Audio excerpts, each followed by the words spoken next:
ఓం నమః శివాయ.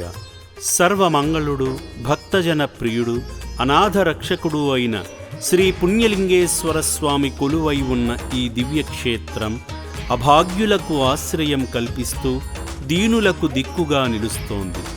ఇక్కడ కొలువైన శ్రీ పుణ్యలింగేశ్వరుడు తన భక్తుల పట్ల అపారమైన ప్రేమను, కరుణను కలిగి ఉంటాడు.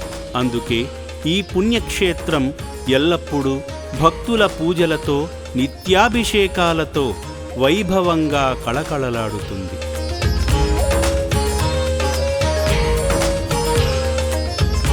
ఆ మహాదేవునికి ప్రస్తుతం నూతన శివాలయ నిర్మాణం ద్వారా ఈ పుణ్యక్షేత్రం మరింత పవిత్రమవుతుంది.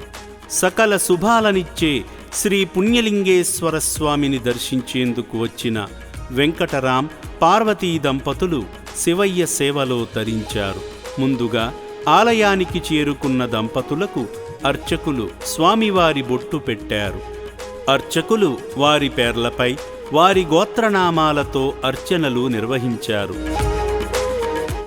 గోత్రోద్భవస్యాం వెంకటరామహరి నామదేశ్యాం పార్వతీ నామ్నేం లిఖితారాం నామదేశ్యాం అంతేనా సహ కుటుంబానం తహ కైపులగోత్రోద్భవస్యాం విజయలక్ష్మణ్ నామదేశ్యాం కార్తికా నామ్నేం సహ కుటుంబానం తథా అరుగులగోత్రోద్భవస్య హేమస్త్రీ నామ్నేం సహ కుటుంబానం తథా మమాను నమస్కారం చేసుకున్నామ్మ.